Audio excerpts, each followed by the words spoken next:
Olá pessoal, tudo bem? Gravar mais uma aula hoje sobre as tendências pedagógicas e seus pressupostos que sempre aparece aí, né? Qual é a tendência pedagógica? Várias perguntas. Depois eu vou fazer aí um simulado sobre isso. Mas antes queria indicar para vocês esse livro maravilhoso, chama A Bibliotecária de Auschwitz, né? Um romance baseado numa história real de Antoni Turbi, né? É um livro muito bonito. Eu vou colocar até o link se você quiser adquirir pela Amazon. Você também ajuda o canal, né? Toda vez que você compra na Amazon, você ajuda o canal. Olha que trecho bonito, né? O que a literatura faz é o mesmo que acender um fósforo no campo no meio da noite. Um fósforo não ilumina quase nada, mas nos permite ver quanta escuridão existe ao redor. William Faulkner. Mas muito lindo esse livro, tem várias citações aqui que eu anotei. E por que eu falo isso, né, gente? Porque ler ajuda muito nos concursos, né? Melhora a sua redação, melhora, enfim, vários aspectos aí que você pode, melhora o seu pensamento, seu raciocínio, enfim, né? Então vamos lá para mais essa aula é importante, hein, gente? As tendências pedagógicas e seus pressupostos. Cai muito isso em concurso, né? Então, vale a pena aí. Da Cecília Queiroz e Filomena Moita, né? Então, aqui uma aula, esse documento foi publicado aí no governo Lula, né? E o que na época o governo do presidente Lula e o ministro Fernando Haddad, né? Esse documento muito interessante. E aí ele é um pouco uma aulinha sobre, uma aula, né? Sobre as diferentes tendências pedagógicas. Então ele é importante para caracterizar as diferentes tendências pedagógicas e a influência das tendências no fazer pedagógico. Então ele faz uma história, né? E quando eu passar para vocês as questões, vocês vão ver quantas questões aparecem sobre isso. E aí começa aqui com uma citação de Paulo Freire, né? Só aprende aquele que se apropria do aprendido, transformando-o em aprendido com o que pode, por isso mesmo, reinventá-lo. Aquele que é capaz de aplicar o aprendido, apreendido, às situações existentes concretas, né? Então, aí vamos começar aqui zarpando para o nosso conhecimento das tendências, né? Então vamos lá. Originadas no seio dos movimentos sociais em tempos e contextos históricos particulares, as tendências pedagógicas influenciaram as práticas pedagógicas e buscam atender às expectativas da sociedade, seja das classes dominantes ou dos trabalhadores. Nesse sentido, nosso objetivo nesse trecho da nossa viagem é possibilitar a você, professor em formação, ou que já se encontra atuando, ou você que é concurseiro, né, o conhecimento das tais tendências, a fim de construir conscientemente a sua própria trajetória pedagógica. Então nós vamos fazer um passeio, vamos falar de várias tendências pedagógicas e principalmente com ênfase nos concursos, né? Depois, se você quiser, né, até esse material está disponível na internet, mas se você quiser, dá para você fazer um estudo também sobre isso. Acreditamos que com esse conhecimento compreendido como uma valiosa ferramenta, poderá construir mudanças significativas a fim de transformar o seu fazer e o seu saber, problematizando-os, aplicando-o no cotidiano, na prática de educador. Sendo assim, nossa viagem começa pela apresentação das diferentes características de cada uma das correntes sociofilosóficas que fundamentam as tendências pedagógicas, buscando conhecer e criticar, né, de forma consistente. Isso é que é importante, gente, sabe? E assim, eu vejo muita gente falar assim, eu não gosto de Paulo Freire, eu não gosto disso, eu não gosto daquilo, mas você precisa conhecer, né, conhecer para até formular um pensamento crítico, né, com consciência. E às vezes eu vejo gente com críticas muito rasas, né, sem conhecer a obra, e não dá, né? A gente precisa realmente não entrar nessa vibe do Facebook, do WhatsApp, né, das pessoas que são formadas pelo Facebook e pelo WhatsApp. Não, o que forma você uma pessoa crítica, consciente, né, que tem análise, seja para qual lado e qual tendência ideológica você for, é a leitura. É a leitura, é ler livros, né, não é ficar ouvindo aí youtubers, blá blá blá, de pseudos filósofos que aparecem na internet, né? Então você precisa ler, tá? Precisa ler, né? Precisa até, não é porque o Fábio falou que, né? Precisa conhecer, precisa criticar, precisa analisar meu vídeo com crítica, né? É assim que a gente forma um pensamento crítico, consciente e entendendo o contexto histórico de cada uma delas. Aqui consideramos como tendência pedagógica as diversas teorias filosóficas que pretenderam dar conta da compreensão da orientação da prática educacional em diversos momentos e circunstâncias da história humana, aí a definição de Lucchese, né? Então vamos lá, início da viagem. Para efeito didático, vamos dividir em 2 blocos, isso é importante. As pedagogias de características mais liberais, tá? Então vamos falar das tendências liberais, né? Que tem relação com o pensamento filosófico liberal e as mais progressistas, tá? Vamos ver o porquê, os porquês dos adjetivos de cada pensamento desse 9º trecho de nossa viagem. Então eu gosto desse texto que ele é bem didático, né? Aí ele já traz aqui, ó, o que é liberal, né? Para os liberais, o homem é produto do meio.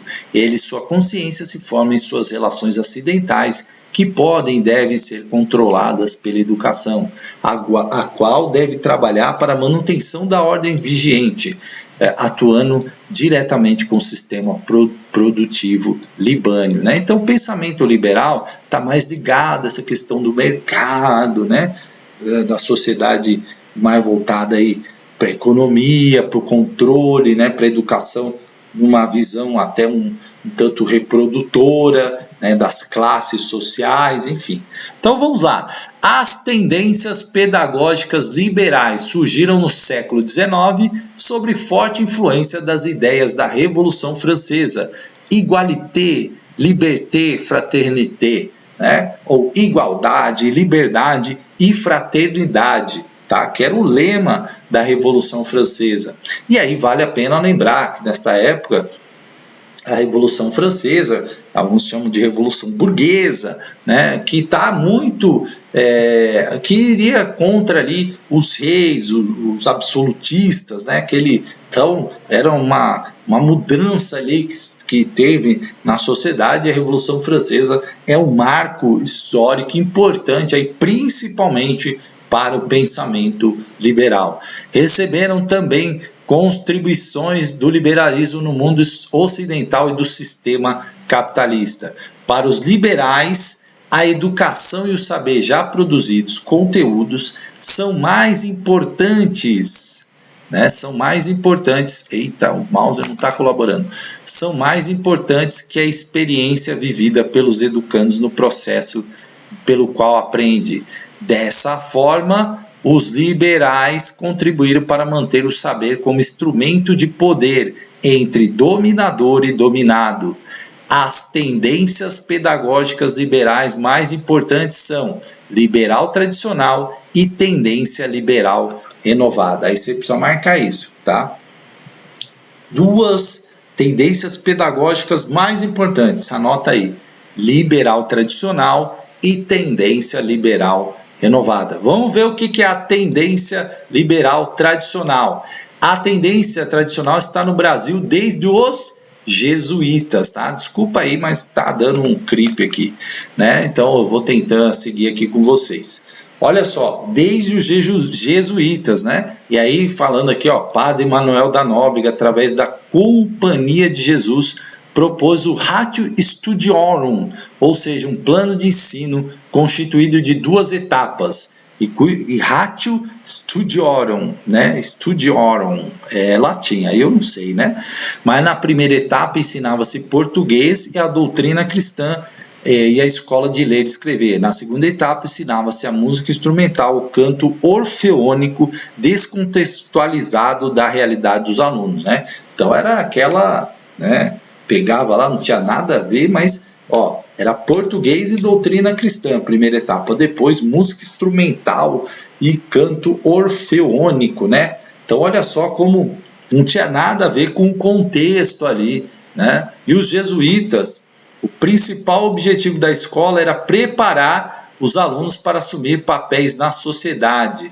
Já quem tinha acesso à escola eram os filhos dos burgueses, e a escola tornava como seu papel principal fazer o repasse do conhecimento moral e intelectual, porque através deste estaria garantida a ascensão dos burgueses e, consequentemente, a manutenção do modelo social e político vigente. Veja, essa tendência liberal tradicional, ela não queria mudar nada. Estava ótima a sociedade do jeito que estava, então a ideia era a manutenção do status quo da mesma situação, né? Status quo, a mesma situação, não mudar, né? E aí, a proposta era absolutamente centrada no professor. Isso pode cair. Tendência liberal, figura central é o professor. Figura incontestável, único detentor do saber e que deveria ser repassado para os alunos.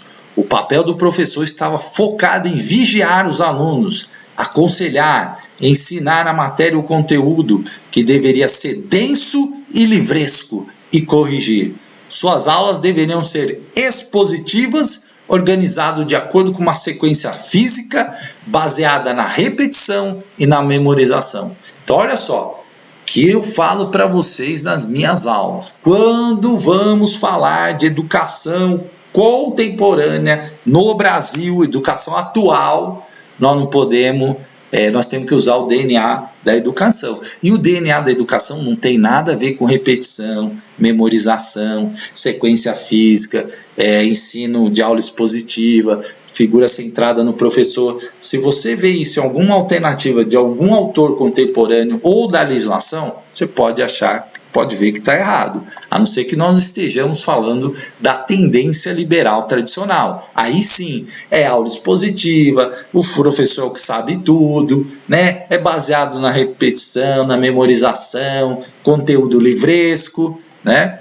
Aulas de memorização de conteúdos retirados dos livros, em que os alunos eram considerados como um papel em branco, nos quais era impresso o conhecimento. Aquilo que Paulo Freire chamou de pedagogia bancária, né? Aquilo que você vai lá e deposita no aluno, uma folha em branco, né? Cabendo a eles concordar com tudo sem questionar. Eram formados para ser sujeitos acríticos, ou seja, não precisava questionar, o professor que era detentor de toda a verdade, né? A escola era detentora de toda a verdade, né? Então eles eram sujeitos acríticos e passivos, né? Eram formados para isso. Nessa concepção de ensino, o processo de avaliação carregava em seu bojo o caráter da punição, muitas vezes de redução de notas em função do comportamento do aluno em sala de aula. Então, se você quer ver algo assim, né, desse estilo, assista A Sociedade dos Poetas Mortos, filme excelente. Ou assista Patch Adams, O Amor é Contagioso, aonde o personagem tenta, né, quer ser médico e quer ser um médico inovador, diferente, um médico mais humanizado, né? E ele encontra na faculdade de medicina um ensino que diz: aqui formamos médicos, né? Então, o médico não podia mudar nada, né? Ou seja, o aluno de medicina não podia mudar nada. Tinha que ser no método, naquele jeito, naquela cartilha de ensinamento, tá?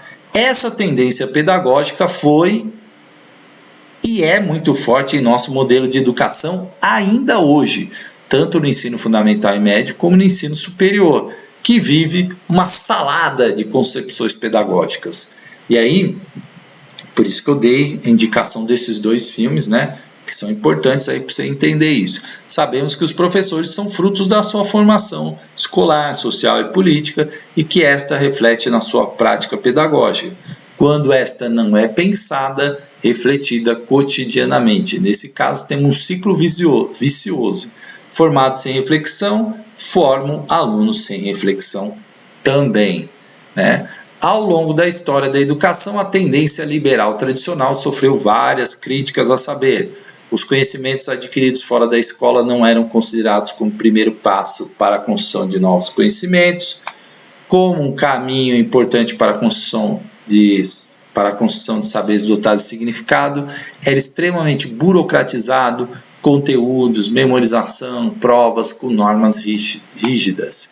Dentre todas, a maior crítica advém da ausência de sentido, já que o conhecimento repassado não possuía relação com a vida dos alunos. Lançada a âncora, vamos rever o que acabamos de estudar. Então, olha só, muito importante esse resuminho aqui, gente.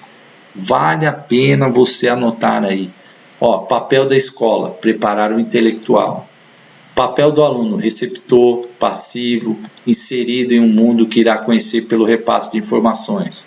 Relação professor-aluno, autoridade e disciplina. Conhecimento dedutivo, são apresentados apenas os resultados para que sejam armazenados. Metodologia, aulas expositivas, comparações, exercícios, lições, deveres de casa. Conteúdos, passados como verdade absoluta, separados das experiências. Avaliação, centrada no produto do trabalho, né? Então, isso aqui, gente, costuma cair muito em provas de concurso. O que é a tendência, né, liberal? Quais as suas características, a tendência liberal tradicional? Então, esse resuminho aqui é muito importante para você. Olha, aqui eu até proponho uma atividade, né? Olha aqui a imagem, o professor com uma vara, os alunos aqui meio assustados, né? Um quadro aqui com muita lição, as carteiras, né? Todo mundo aqui meio que em silêncio, assim, concentrado com o livro. O professor aqui, ó, num tom mais ameaçador, né? E aqui ele pede para fazer, né, uma leitura da imagem, né, desse professor-aluno, a tendência tradicional, e aqui depois uma reflexão crítica, escreva. Muito interessante essa atividade aqui, ó, né? Então, para você avaliar aí, pensar, certo? E aí vamos falar da segunda tendência, a tendência liberal renovada, né? E aí nós vamos ter aí vários representantes dessa tendência, e aqui do lado, ó, o nomezinho deles e uma espécie de resuminho, tá, deles. Ó, novos ventos mudaram o mundo no que diz respeito às concepções filosóficas e sociológicas da educação. Por volta dos anos 20 e 30, o pensamento liberal democrático chega ao Brasil e a escola nova chega defendendo a escola pública para todas as camadas da sociedade. Então, a liberal renovada, ela já traz uma ideia de que a educação tem que ser para todos, né? Já traz uma ideia, olha, educação para todos, né? Para Saviani, a escola nova acaba por aprimorar o ensino das elites, rebaixando o das classes populares. Mas mesmo recebendo esse tipo de crítica, podemos considerá-la como o mais forte movimento renovador da educação brasileira. A tendência liberal renovada manifesta-se por várias versões. A renovada progressista ou pragmática, que tem John Dewey, né, o Dewey, né, nunca sei quando pronuncia, e Anísio Teixeira, né, seu representante mais significativo. Aqui vale a pena você anotar, olha, renovada progressista ou pragmática, John Dewey e Anísio Teixeira, né, famoso aí na educação brasileira, né, tem inclusive aí o Instituto Anísio Teixeira, né. Então, a renovada progressista ou pragmática, tá? A renovada não diretiva, que tem na seu maior precursor, maior inspirador aí, né, Carl Rogers, né, o qual enfatiza também a igualdade e o sentimento de cultura como desenvolvimento de aptidões individuais. A culturalistas, né, a piagetiana, a montessoriana, todos relacionados com fundamentos da escola nova ou escola ativa, tá? Então isso aqui, gente, vale a pena você fazer um resumo, né, sobre renovada progressista, renovada não diretiva, culturalistas, quais são os seus principais inspiradores, né, seus representantes, porque isso cai como pergunta, né? Por educação nova, entendemos a corrente que trata de mudar o rumo da educação tradicional, intelectual e livresca, dando-lhe sentido vivo e ativo. Por isso se deu também a esse movimento o nome de escola ativa. Enfim, considerando as especificidades e propostas de práticas pedagógicas diferentes, as versões da pedagogia liberal renovada têm em comum a defesa da formação do indivíduo como ser livre, ativo e social. Do ponto de vista da escola nova, os conhecimentos já obtidos pela ciência, acumulados pela humanidade, não precisam ser transmitidos aos alunos, pois acredita-se que, passando por esses métodos, eles seriam naturalmente encontrados e organizados, né? Essa tendência retira o professor e os conteúdos disciplinares do centro do processo pedagógico e coloca o aluno como fundamental. Olha uma diferença, né, dessa tendência liberal renovada para a outra. A outra, quem é o centro? É o professor. Aqui, quem é o centro? É o aluno. Né? Ó, mudou. Né? E aí, ó, curiosidade, criatividade, inventividade, estimulados pelo professor, que deve ter o papel de facilitador do ensino. Defende uma escola que possibilite a aprendizagem pela descoberta, focada no interesse do aluno, garantindo momentos para experimentação e a construção do conhecimento, que devem partir do interesse do aluno.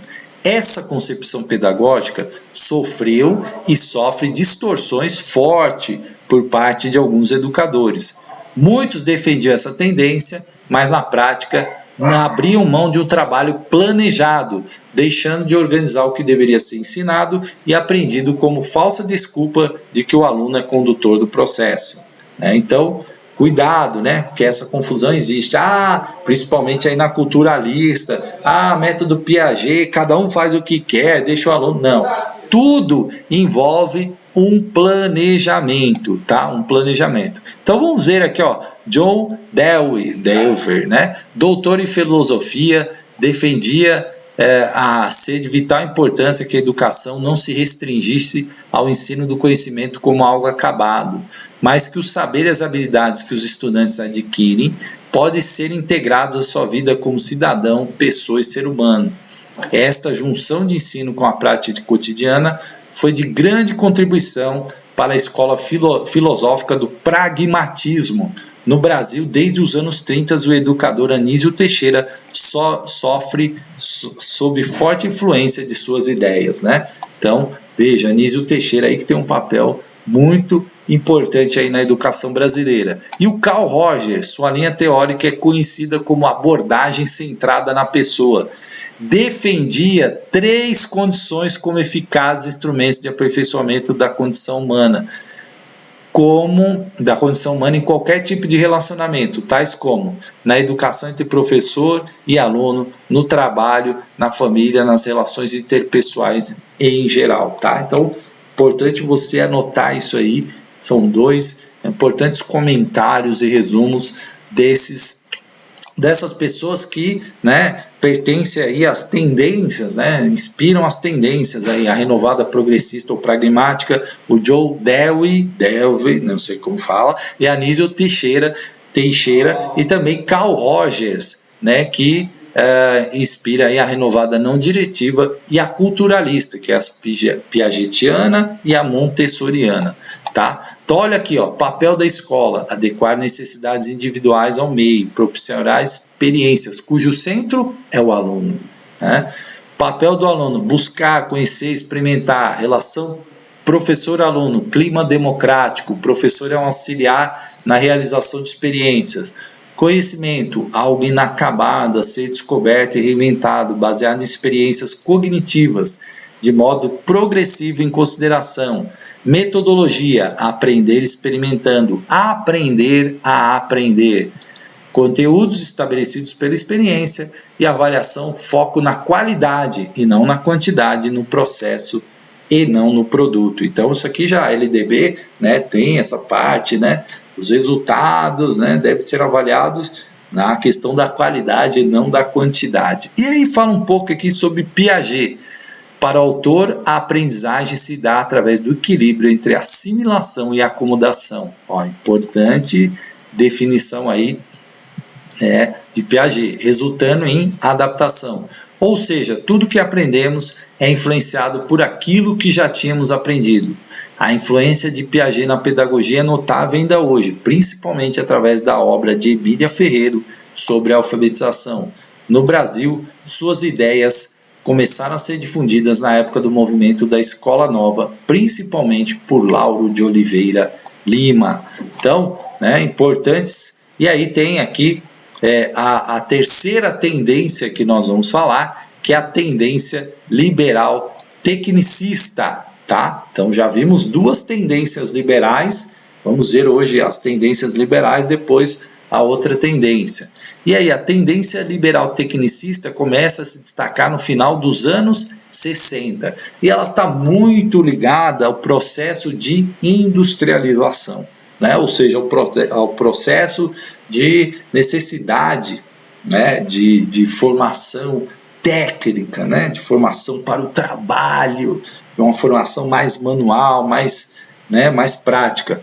Quando do desprestígio da escola renovada, momento em que, mais uma vez, sob a força do regime militar no país, as elites dão destaque a um outro tipo de educação, direcionada às grandes massas, a fim de se manterem na posição de dominação, tendo como principal objetivo atender aos interesses da sociedade capitalista, inspirada especialmente na teoria behaviorista, acho que é assim, corrente comportamentalista organizada por Skinner, que traz como verdade inquestionável a neutralidade científica e a transposição dos acontecimentos naturais à sociedade. O chamado tecnicismo educacional, inspirado nas teorias de aprendizagem e da abordagem do ensino de forma sistêmica, constitui-se numa prática pedagógica fortemente controladora das ações dos alunos e até dos professores, direcionadas por atividades repetitivas, sem reflexão e absolutamente programadas com riquezas de detalhe. É o famoso ensino de manual, faça isso, faça aquilo, passo 1, passo 2, então um manualzinho ali, muito controle dos professores, controle do tempo, controle das práticas, das avaliações. O tecnicismo defendia, além do princípio da neutralidade, já a citada racionalidade, a eficiência e a produtividade. Ou seja, precisamos formar a gente para trabalhar, não para pensar. Então, não tem que ter pensamento crítico, não tem que ter pensamento político, não tem que ter pensamento nenhum. Tem que trabalhar, seguir aqui, tem que ser racional, eficiente, produzir. Produção. Então, está muito ligado isso. A educação, a escola passa a ter o trabalho fragmentado com o objetivo de produzir os produtos sonhados e demandados pela sociedade capitalista industrial. Quem viu Tempos Modernos de Charlie Chaplin, Então, é um exemplo, Trabalhador que aperta o parafuso, ou seja, faça aquilo, faça a sua parte, Claro que aqui é uma figura de linguagem, é muito mais do que apertar parafuso, Mas ali é uma crítica de Charlie Chaplin a esse modelo que visa instruir a pessoa a fazer determinada coisa, só aquilo, E aí o cara enlouquece lá, quem assistiu.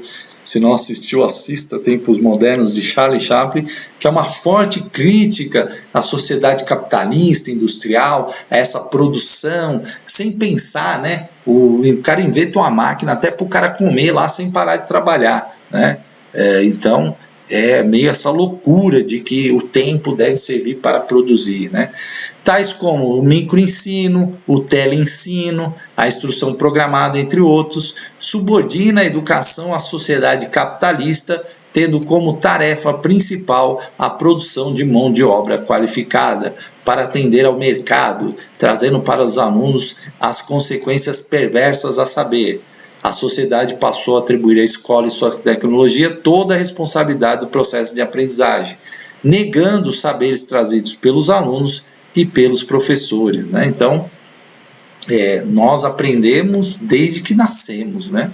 Então, não é a escola só, é um processo de vida ali, na família, na sociedade, né? Em vários lugares você vai aprendendo. Incutiu a ideia errada de que aprender não é algo inerente ao ser humano, e sim um processo que ocorre a partir de técnicas específicas e pré-definidas por especialistas. 3. O professor passou a ser refém da técnica, repassada pelos manuais, e o aluno ser um mero reprodutor de respostas pré-estabelecidas pela escola. Assim, se o aluno quisesse lograr sucesso na vida e na escola, precisava apenas responder ao que lhe foi ensinado e reproduzir, sem questionar ou criar algo, né? Mata a criatividade, né? Porque é um manual mesmo. 4. O bom professor deveria observar o desempenho do aluno apenas com o intuito de ajustar seu processo de aprendizagem ao programa vivenciado. 5. Cada atividade didática passou a ter momento e local próprio para ser realizado, dentre outras. Naturalmente que esse modelo que defende a fragmentação do conhecimento, calcada na crescente especialização da ciência, promete a construção de uma visão global por parte dos educadores, impossibilitando ou dificultando muitíssimo o desenvolvimento do ser humano mais integrado interiormente e participante socialmente. Vale salientar que essa tendência pedagógica marcou fortemente as décadas de 70 e 80 e tem influência ainda hoje, né? O sistema Senai, por exemplo, né? É um pouco fruto disso, né? Claro que o Senai hoje evoluiu, mas tem essa forte questão tecnicista, de manual, né? E aí, gente, é só para o que eu estou falando. Isso aqui, né, cai nos concursos. E aí os inspiradores disso, né, é o behaviorismo, né, behaviorismo, eu sempre me confundo ao falar isso. É o conjunto das teorias psicológicas que postulam o comportamento como único, ou ao menos mais desejável objeto de estudo da psicologia. As raízes do comportamentalismo podem ser tratadas até o fisiólogo russo Ivan Pavlov, que foi o primeiro a propor o modelo de condicionamento do comportamento humano como comportamento respondente, e tornou-se conceituado com suas experiências de condicionamento, né? Então, você condicionar alguém a fazer daquele jeito, assim como ratinho de laboratório, né? Por exemplo, você coloca lá uma comida, e aí o ratinho vai acessar a comida, ele toma um choque, né? Aí ele tenta de novo, porque ele está com fome, e toma outro choque. Aí depois ele se condiciona a não tentar mais, né? Porque ele fala, se eu for lá, eu tomo choque, então me dá dor, então eu fico com fome, mas não vou lá comer, né? Ou seja, passa o rato a não mais tentar buscar comida, porque ele sabe que ali ele vai tomar um choque, mesmo que depois o choque seja desligado, né? Então é o condicionamento, estou condicionado a não fazer isso, sabe? Né? Me perdoem aí as citações de nomes, que eu não sou muito bom disso. Skinner, né, psicólogo norte-americano, sua obra é a expressão mais séria do behaviorismo, um dos pressupostos da orientação tecnicista da educação, corrente que dominou o pensamento e a prática da psicologia em escolas e consultórios até o ano de 1950. O conceito-chave do pensamento de Skinner é o condicionamento operante, que ele acrescentou a noção de reflexo condicionado, formulada pelo cientista Ivan Pavlov, né? Então, Skinner aí também com essa questão do condicionamento, né? Ou seja, você condicionar a pessoa a fazer determinada tarefa, e o behaviorismo também.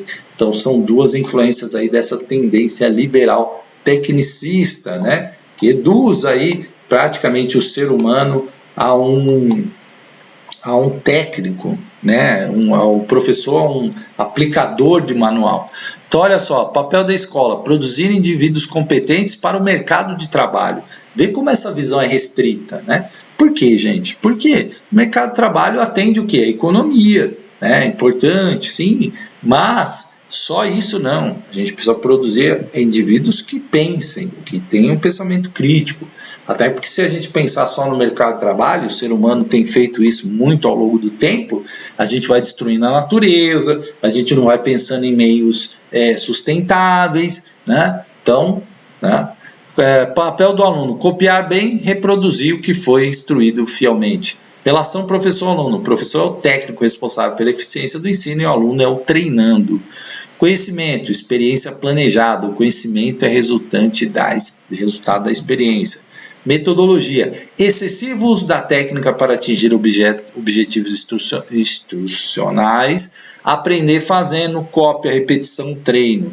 Conteúdos baseados nos princípios científicos, manuais e módulos de autoinstrução, vistos como verdades inquestionáveis.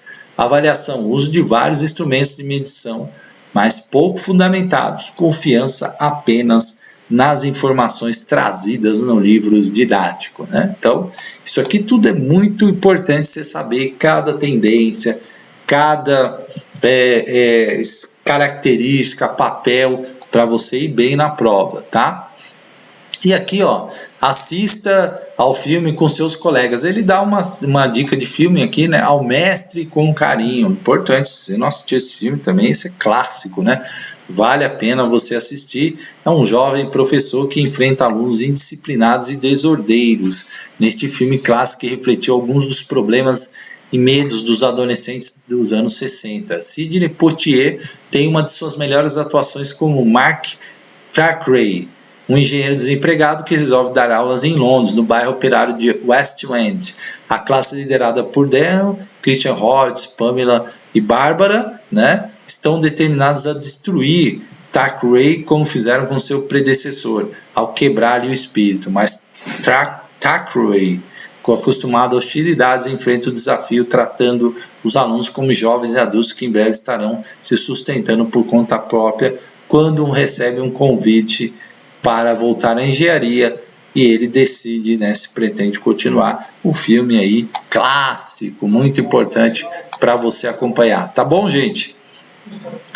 Depois, na próxima aula, vamos falar das tendências progressistas, né? E eu depois vou colocar para vocês as questões que vem caindo aí nas provas sobre tendências pedagógicas, né? Eu vou fazer um simulado para vocês e aí a gente vai ter a oportunidade de comentar ainda mais e de entender as tendências pedagógicas que estão sempre aparecendo aí nos concursos.